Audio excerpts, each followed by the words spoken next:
Hey everyone, thank you for joining us for our first ever parent orientation to prepare you and your child for the best summer ever at camp, and also to share some of our own tips and tools that we think will help you and your child be as ready as possible for their summer at Mont.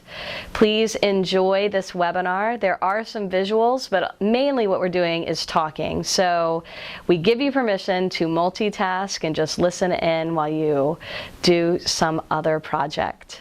Enjoy. Today we're going to be hitting on 8 major topics: daily schedule and activities, cabin life, staff training, health and safety, how to prepare for camp, how to communicate during the camp season, what is up with faith and camp, and how our camp opening and closing days work. We hopefully will have some time at the very end to answer any questions that fall outside of those main topics as well. So without further ado, we're just going to jump right in. Our first topic is daily schedule and activities. You'll see on this slide a typical daily schedule. There's a few things to know about the daily schedule of our summer camp. Firstly, we believe in striking a strong balance between structured and also unstructured time when it comes to our camp schedule. All of our camps have a daily routine, which we tend to stick to pretty closely. We found that it's helpful for all of our campers when the rhythm of their days are predictable and transparent. So there's things at our camps that all our camps will do every day. There's time to play games on the field, time to listen to a camp chaplain and have chaplain's time to worship together in community, to have quiet and restful time, and time to go to the pool, weather permitting. Most of our camps have time on the schedule for free time and unstructured time to play and get to know their fellow campers better, as well as time to clean up their cabin. We found that cabin cleanup can be a fun way for a cabin to work together on a task, and it cuts down on lost items immensely. You'll see the listed schedule on the screen that there are 2 times that we're calling scheduled activities. There's one at 9:30 a.m. and then there's another in the afternoon after a rest period. That scheduled activities period is going to really be the part of time where each of our camps starts to deviate in what they do. So during scheduled activities at sports camp, that would be when they're doing their sports blocks, all their different games and activities. Music and drama camp will use those time blocks to do their rehearsals. Art camp may use that time block to do art projects. At St. George's, this would be the time that you go to your elective groups, or you have free electives, which change every day. Regardless of what camp you go to, this scheduled activities time would be a chance for community building, working on a product together, or exploring and learning in their skills. All of our campers eat 3 meals a day. We eat our meals in the dining hall alongside many of the other Mont guests. Campers eat the same food as the rest of Mont guests, so it's full of healthy and wide variety of full meals offered every day. We are very comfortable with food allergies and sensitivities, and we do as much as possible to prepare for them in advance. So if you are sending a child to camp who has a food allergy or sensitivity, please just let us know in advance and we'll work to make sure that your child has plenty to eat throughout the session. For the most part, campers sit with their cabin at meal times, and most of the meal time is used for fun and informal conversation, a little break throughout the day. We encourage healthy eating, we encourage trying new foods, but we also understand that sometimes cereal or a peanut butter and jelly sandwich or a jelly sandwich or just some rice is the best hope that we can get to get calories in. We try not to make eating a stressful time at all for campers. We do also emphasize drinking water, not only at meals but also throughout the day. Another thing that you'll see on our daily schedule is rest period. That is an essential and important part of all of our camp days.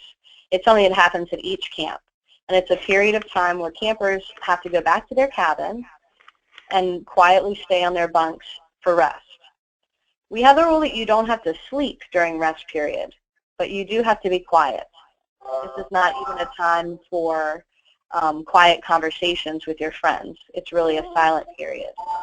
It's a great time for campers to listen to music on their headphones, to read a book, to color, to make friendship bracelets, or to write a letter home. We're on the go all day long at camp, so our rest period is an essential piece of our daily schedule. It helps everyone to take a break and recharge so they're ready for the second half of the day. At camp, we believe in the power of routine and ritual. Campers find that several parts of our daily schedule will take the form of a planned routine. Our evening and bedtime activities are the strongest example of this. Each evening, our various camps end their day in a similar fashion. We finish up our evening activities, circle up our camp community, and sing a song to mark the end of the day. At that point, our campers have some specified time to get ready for bed. Occasionally, there's enough time for a shower, but often it's just enough time for toothbrushing, changing into your pajamas, and getting settled down. We always make sure to indicate how much time is allotted so campers are prepared when the lights out bell rings. And after the lights out bell, each cabin group gathers together as a family for a daily check-in. We call it feeling check at camp. And there's a little talk or prayer before getting into bed. The feeling check time is a great time to build our cabin community, but it's also a really fantastic way for the cabin counselor to check in with each camper to see how things are going. After all the campers are in their beds, the counselor will read a book or play their instruments until all the children are asleep. Please note that most of our campers are going to be sleeping in a cabin, and the latrines or the bathhouses will require a walk outside to get to.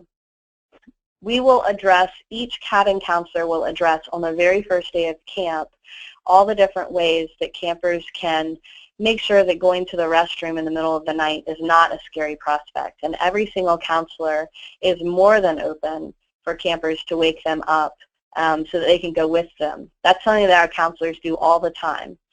So if this is something that's causing a little bit of nervousness with you or your camper or you or your child, you can please offer that up as a solution, because it's a solution that we offer. A camper can always wake up the counselor to go with them to the bathroom, even in the middle of the night. We don't have that as a rule, except with the very young campers, but everyone's invited to do so. So our daily schedule is pretty routine. It follows the same sort of rhythm every single day. We try to make the actual schedule visible in the camp cabins so that kids know what they can expect, and they can feel like their days are pretty predictable. That being said, camp is a lot of fun and goofy and exciting, and sometimes it's important to go off the page with our routine.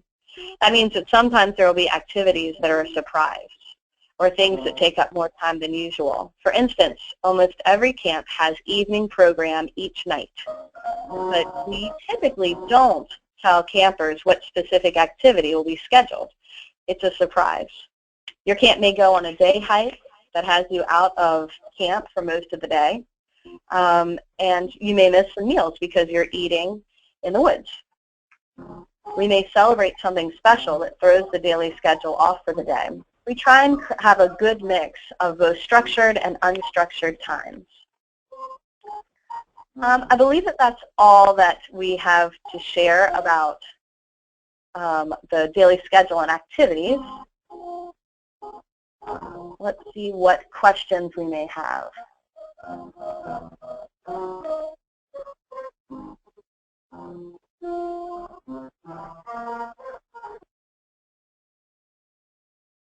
All right, we're going to move on now to what it's like to live in a cabin. Like I said before, most of our campers are going to live in one of the cabins at one of our 3 different campsites. This section fits in rather nicely with the first, because your cabin community really becomes for campers a home away from home for everybody.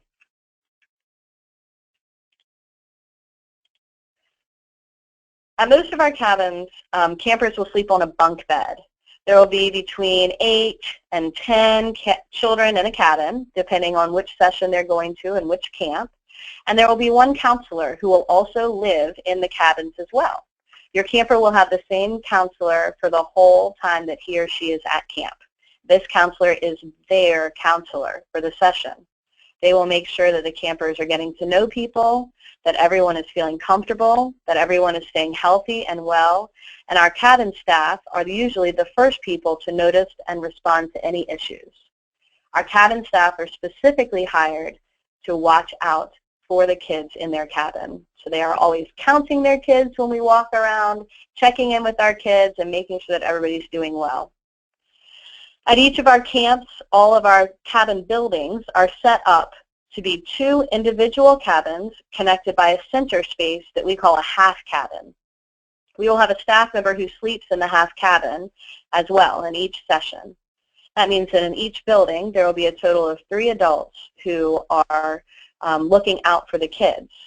The role of the staff member who lives in the half cabin will be to support the cabin counselors on either side. That way, if a child has a need that requires the cabin counselor to step away for a moment, there is already another adult sitting ready to listen in and be there if needed. It also provides an additional layer of support during our unstructured times, such as cabin cleanup or camper free time, because we know that issues such as bullying tend to arrive when it's perceived that no adult is available. We like to make a good balance between kids having some flexible time, but also our campers always knowing that there are adults around to make sure that things are going safe and well. We work really hard to build a strong cabin community, and many of our activities point towards that.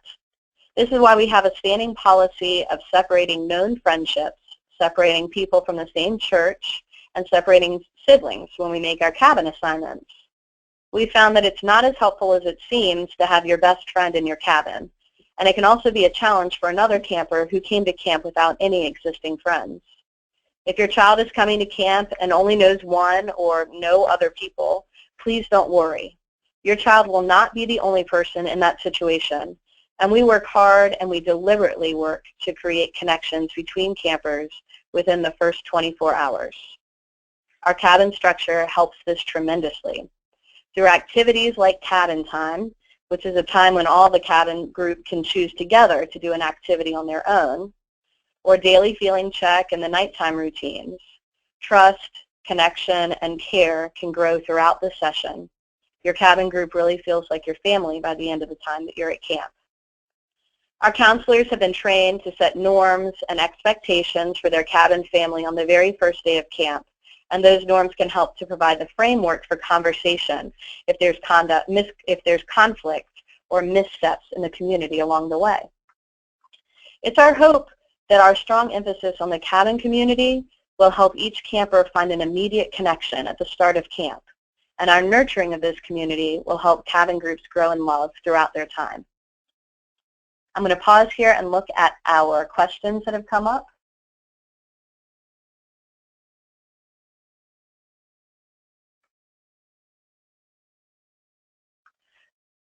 One question that has come up is about counselors helping campers with their daily needs, such as helping our campers with long hair that may need brushing, or even helping to find the right clothing or something in a bag.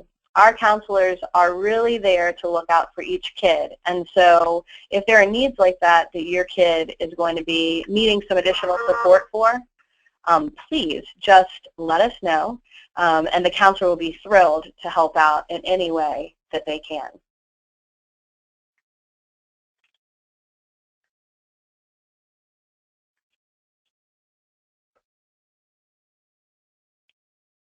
There's a question about how boys and girls mix in the cabins. Our cabins at this point are all single sex, so we have girl cabins and boy cabins. We have these buildings that have 2 cabins attached by the center where the additional staff member will live, the half cabin. All of those will be also all girls or all boys. So at this point, the way that we have our cabin group set up, it's going to be only girls or only boys in the cabin with a counselor. One thing that we do at camp is we really discourage a lot of hanging out in the cabin. We really like kids to be hanging out in the common spaces of camp. We do not encourage, and sometimes we outwardly say, make a rule against kids going into other kids' cabins. We found that that can be a little bit of distracting or unhelpful, or a cabin can get too full with kids. There's a number of ways that this could go wrong. And so one of the things that we do to help girls and boys mix throughout the camp day is through the activities that we do all together. Some of our scheduled activities or our electives are a great way for girls and boys to mix. But that doesn't tend to happen in the cabins.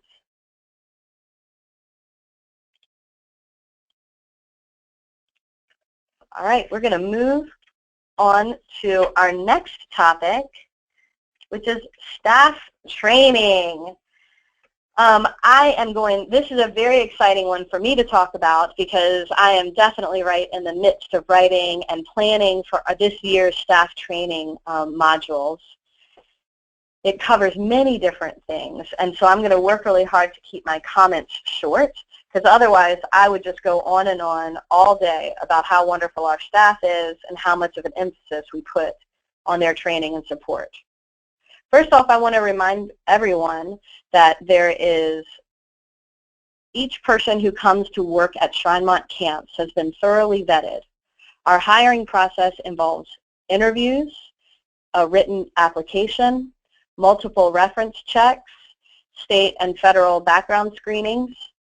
Each camp counselor must show up to staff training already having received first aid and CPR certification, as well as the diocesan sexual misconduct prevention training. So even before they get onto the mountain, our camps are already some of the best people you can think of to work with kids. Our training period lasts for about a week, and it includes some advanced training sessions for our camp directors and our leaders. You can see the wide variety of issues and topics that are covered on your screen. I'm not going to go through the entire list at this time, but please know that I'd be happy to talk with you or answer questions or take suggestions for you on things you think that we should be covering. This list is definitely not exhaustive. The entire staff community comes together for our camp training. We believe that we are one camp program that has shared values and shared beliefs, while at the same time we are 9 individual camps with each their own needs and hopes. We train all of our staff together so that we can say that it truly does not matter which camp your child attends. If they go to Mont camps, they will receive the same excellent experience from the staff. We work hard to teach both the hard skills, how to manage a group, how to make a group be quiet, how to help children go to sleep at night, what to do about behavior concerns and bedwetting, as well as soft skills of camp leadership, such as how to deal with conflict and group dynamics, how to create an activity block that engages children, and how to make conversation with kids in a way that's honest and dynamic. We try to approach everything from a do not be afraid perspective. We help the young people who work at our camp understand that while they don't need to know everything, they do need to know who to ask and how to care for our children and keep them safe. Sensitive topics are touched on throughout training week to help staff obtain tools and language if they need to deal with any issues such as missing home, bedwetting, behavioral issues, conflict, etc. We discuss confidentiality and respect, as well as give actual step-by-step instructions and role play different ways for people to deal with specific issues. Safety is the utmost importance at our camp, and it's really what our next slide is going to cover. However, it's important to note that we specifically talk about health and safety every single day of our training period, and then we continue to talk about it on throughout the summer. We don't believe that we can do everything in just 1 week of training, so our training extends even after the campers arrive on the mountain. We regularly have an in-session training block for staff when they're on a break in between sessions, or sometimes just as a part of our daily staff meeting time. We believe that being an effective camp leader is a skill that can be perfected over time through education, mentoring, experience, and support. Our training week helps to set the foundation for these things, and then we grow on that as the summer progresses. we're going to move on to our next topic, health and safety. We believe in safety at summer camp. We have high standards of health and safety. At Mont camps, we operate 2 different health centers. We call them infirmaries, and we have a nurse who lives in residence at each location. All of our camper medications, including over-the-counter medications, are stored in the infirmary. We never store medications in the cabin. Campers have to come to the infirmaries to get any medications, including over-the-counter medications or vitamins. We take a strong team approach when dealing with any issues that may arise. Both of our nurses will consult with each other, they'll consult with me, and they'll consult with the camp director daily. We know that sometimes if there's something is happening with a camper, many different people may have a piece of the puzzle. So our team-based approach will help us put together all of those pieces to be able to get the true picture. Campers may spend time in the infirmary if they're ill, if they have a fever, or if they have an injury that we believe requires some rest. However, we know that campers thrive when they're out of the infirmary. So we aim to get campers healthy and well enough to return to camp as quickly as possible. The key to a healthy and safe session, we believe, is all about prevention. So we focus on a lot of things, such as healthy eating, hydration, and rest. We pay close attention to our programs with an eye on the safety, and we keep track of weather patterns every single day. We have a walkie-talkie system in place that we use with our leadership to communicate with all the camps on the mountain. And we provide twice daily weather reports so that camps are always prepared for what may be coming. We have systems in place to respond to emergencies if they arise, but we also try to situate ourselves and our programs so that we can prevent these things from ever even happening. Allergies are something we are very prepared for, both food and otherwise. We are experienced in dealing with issues such as lice or illness, and we have procedures in place to manage most anything that we could come up with. We know that sometimes some of our female campers may get their periods while they're at camp. We're comfortable with this. We have plans in place to help our campers feel comfortable as well. Your child's counselor will bring this up specifically on the first day of camp, so the topic has already been raised. And we have pads available should the campers need them. Both our nursing team and our cabin staff is prepared to speak about menstrual cycles in a way that's positive, honest, and non-anxious. If you think your daughter may get her first period while she's at camp, it would be nice to tell her that she can speak with her cabin counselor or any staff member or the nurse about it if she has questions or if it happens. If you know your child will get their period while at camp, please send along a supply of feminine items, but know that we will also have this covered if it happens unexpectedly. We have an ongoing relationship with the emergency room in Woodstock, Virginia, which is where we typically send campers if they need medical attention beyond what our infirmaries can provide. Typically, campers will travel in a car with 2 staff members, but we have called and will call an ambulance if our procedures dictate that. The main thing for you to know, parents, is that we will always call you if there's a health or safety concern with your child. If your child spends the night in an infirmary, if your child is showing up in the infirmary a little bit more often than we usually see, if anything happens with your child for any reason that seems concerning or confusing, certainly if your child needs to go to the ER, but we'll also call if we just suspect something is up or on the way. We believe that parents are an important part of our team-based approach to health and safety, and so we will always be in touch with you, even if we just have a question. I'm going to pause and read our questions here.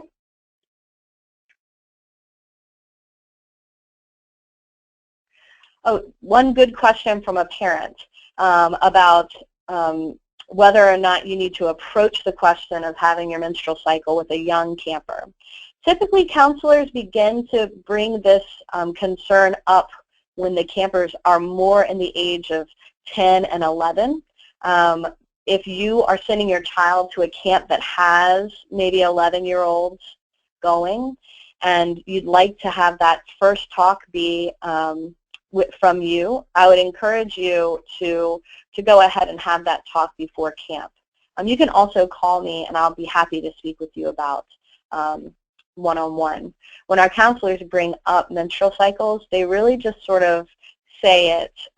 It's not a big teaching moment. It's more if this happens while you're at camp, don't be embarrassed or concerned. Just come to me and we'll take care of it. And then they move right along. And we've found that sometimes campers who aren't quite aware of all of that, it tends to just sort of go over their head, but the campers who are a little bit more nervous about it, they're glad to hear it. But again, that happens with our campers who are about 10, 11 years and older, not our youngest campers.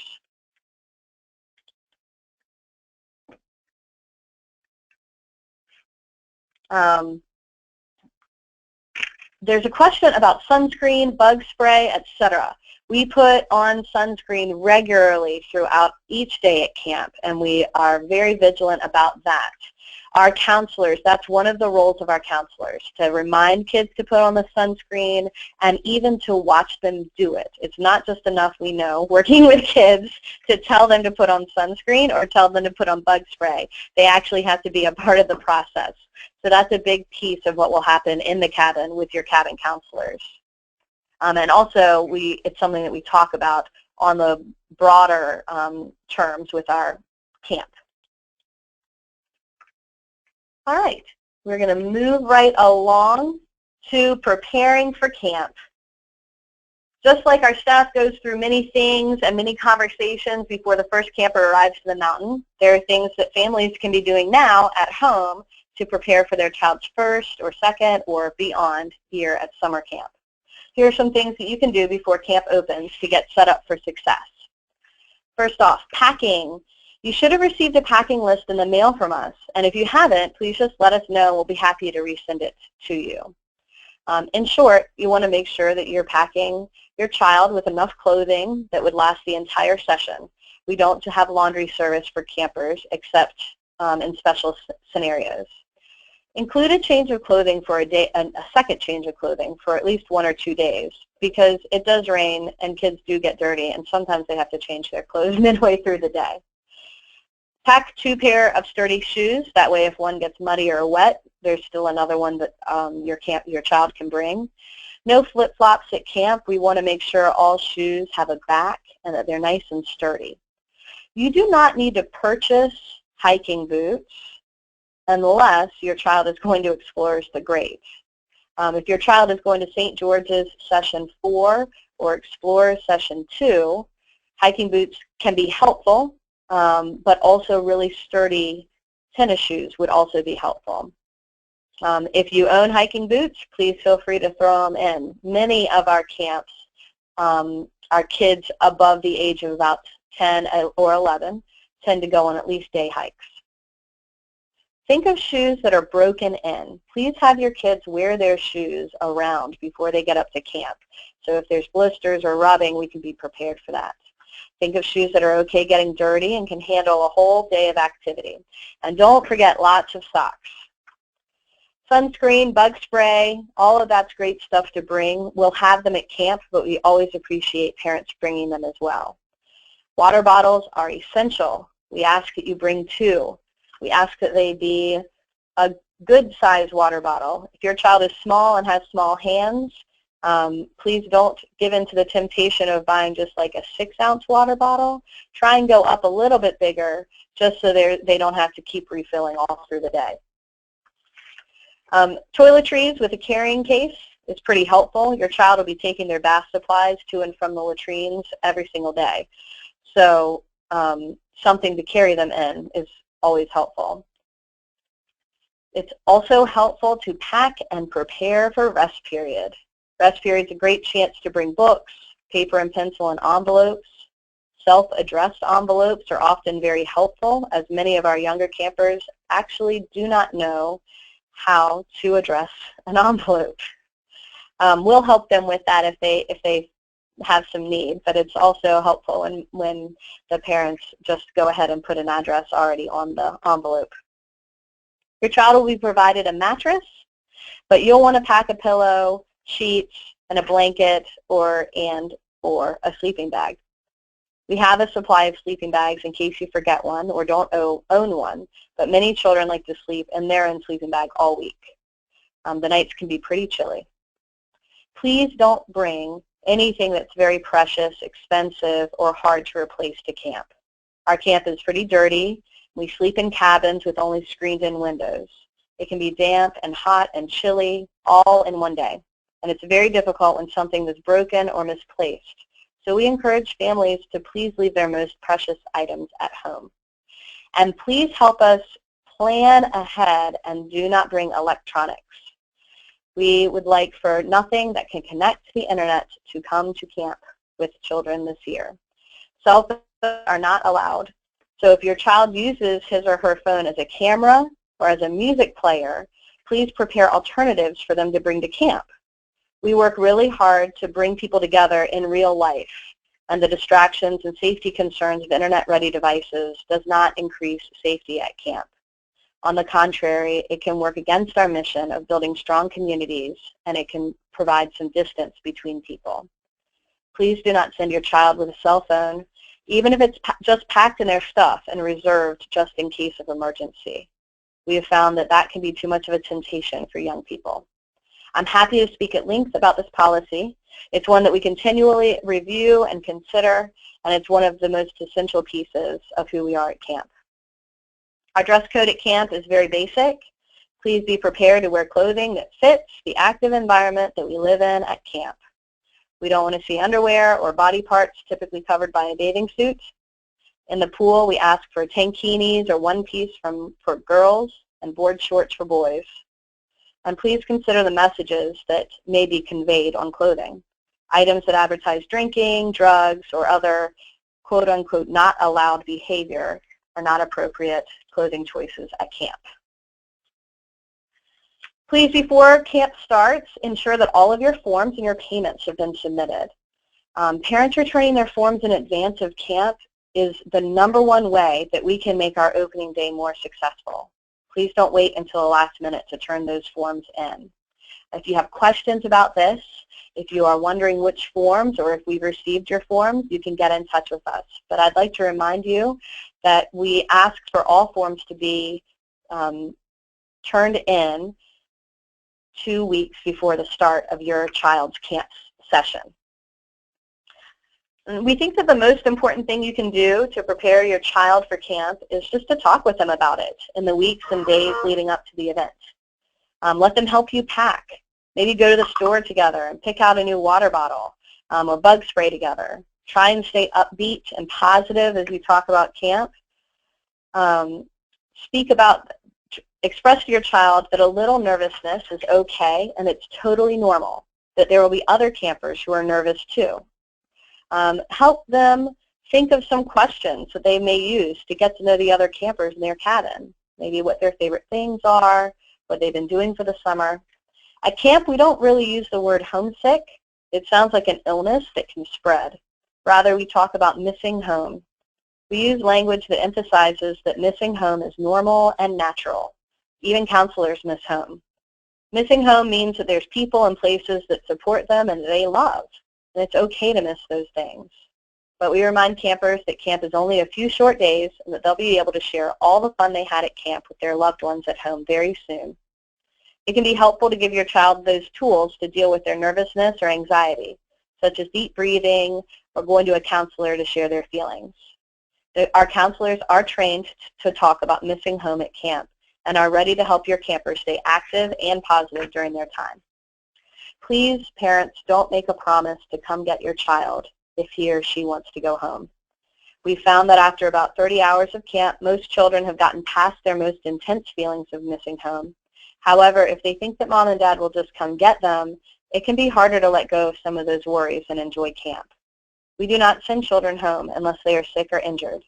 Instead of making an escape plan with your child, talk about how much fun you know they will have, how proud of them you are, how brave they can be, and how happy you are that they are going to camp.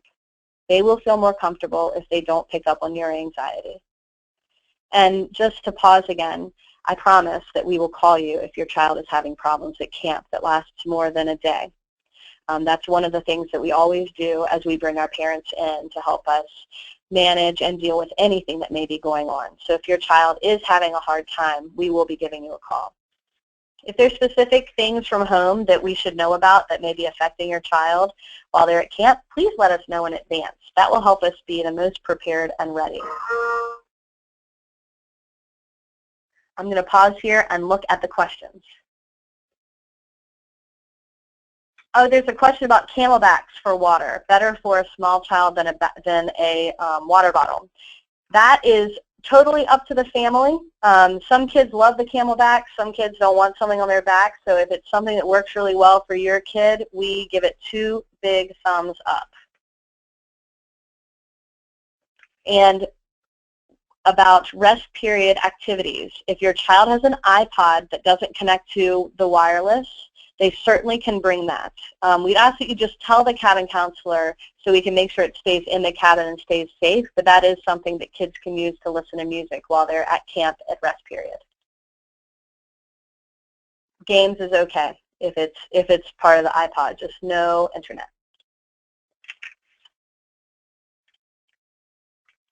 All right, we're going to move ahead to communicating during camp.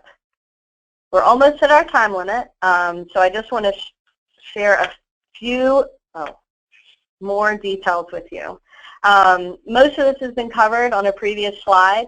At camp, we depend pretty heavily on the USPS mail system.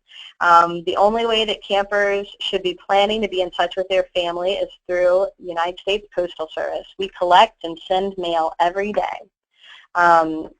Of course, we will contact you via phone whenever there's a need.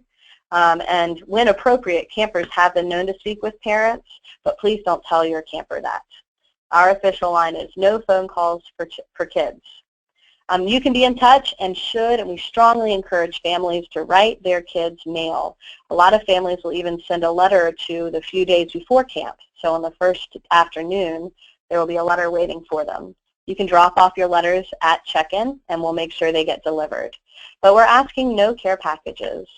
We've found over the years that there are many reasons that care packages can be a distraction and a difficulty for us at camp. It can be disruptive to the camper day, creates trash, and sometimes attracts animals. And it can be hard on the children who do not get a care package. Our mail system is often slow, and when a child thinks that he or she is about to get a package, it can be very anxiety-producing to wait each day for it to be delivered. These packages cost a fair amount of money to create and send, and the costs don't seem to add up to our camp community benefits. Please instead send letters, send lots of letters, postcards, photos, but please hold off on the care packages. And you can always be in touch with me at any point. We will send you home from opening day with contact information so that you will know how to get in touch with the camp staff at any time. I love talking about camp with anyone, and I want you to hear that you have an open invitation. I'm a parent. I know the trust that you're placing in our camps by sending your child here, and I'm always available even if you just need a little update on how your child is doing. Please call or email away. And also, read the Shrymont Camp's blog. It's a great way to get a taste of camp throughout the summer. I'm going to look at the questions. Oh, great.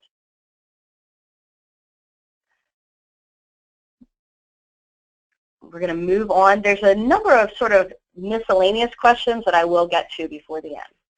So we're going to try and stick with this time frame. Faith at camp.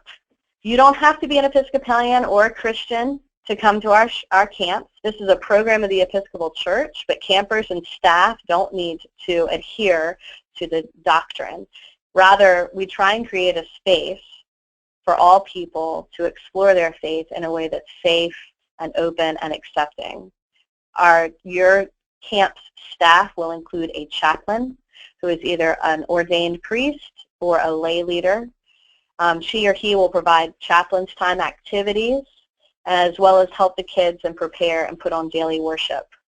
All of this is activity-based, it's developmentally appropriate, active, engaging, and open. The campers actually plan and lead worship Monday through Saturday. Generally, these are upbeat, short, and active services full of songs and lots of fun.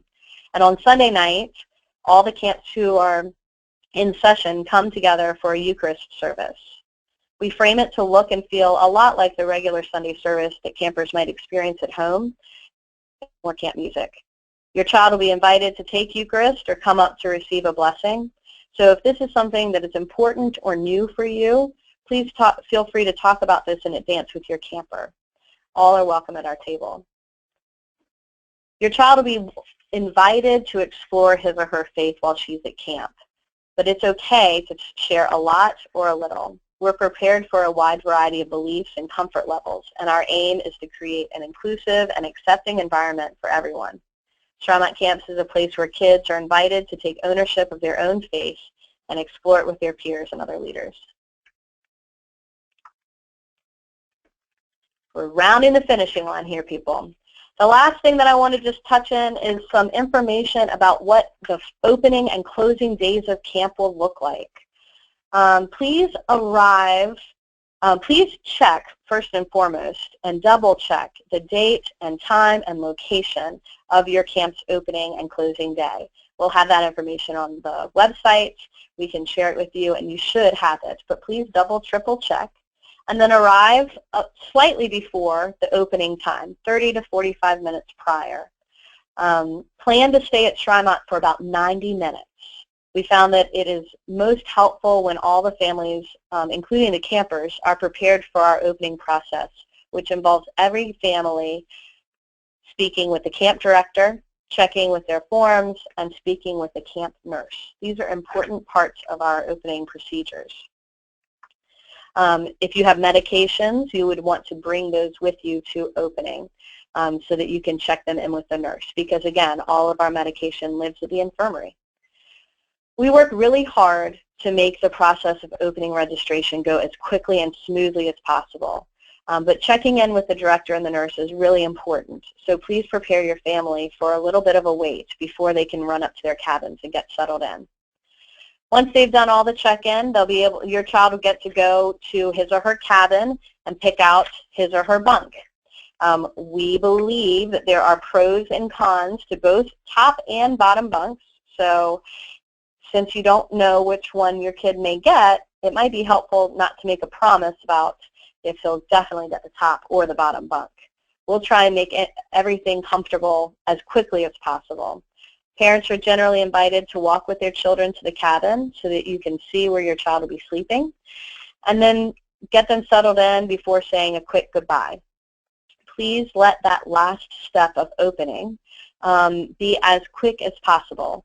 If you want to get their beds all set up for them quickly, that's okay, but we like to avoid a lingering goodbye. The cabin counselors are ready to start playing games and helping the kids get to know each other and get camp going as quickly as possible so that we can start making people feel comfortable. So please head to the cabin, help them choose their bunk and get settled, but then say a quick goodbye.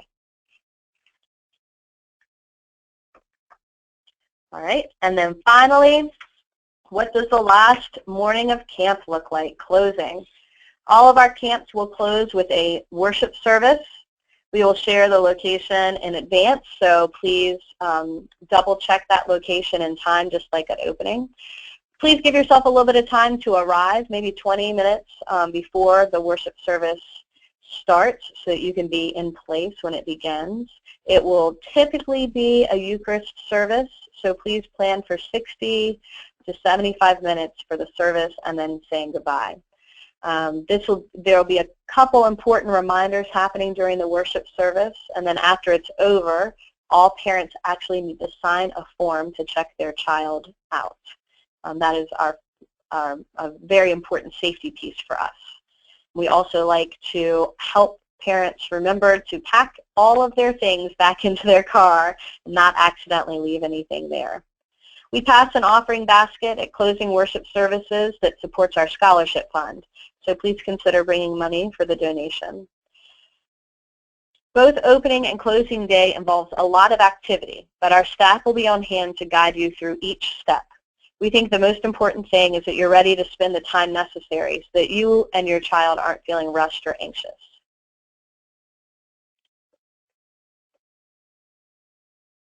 I'm going to check our questions.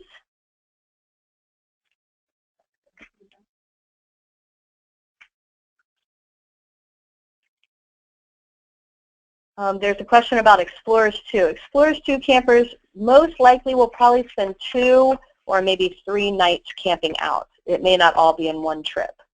And has there been any major changes since the 1980s? Yes and no. There have been a lot of major programmatic changes, but I would say that the feeling of our camps at Shrine Mont, the freedom that kids can experience and the way that they can grow in community is the same as it was even then. Thank you, parents, for being here. Oops, is there one more? Oh, tick checks. Yes, we do tick checks. That's a big piece of our health and safety procedures. Thank you for asking that question. And thank you, everyone, for being here. Thank you for taking the time and listening. Please know that you can be in touch with me or Meg Schwartz at any time between now and camp or even while your child is on the mountain. We are excited to see you. Our counselors are literally jumping up and down with excitement, and we are counting down the days till we can have another great summer at camp. I hope you have a wonderful rest of your week, and we'll see you on the mountain. Bye-bye.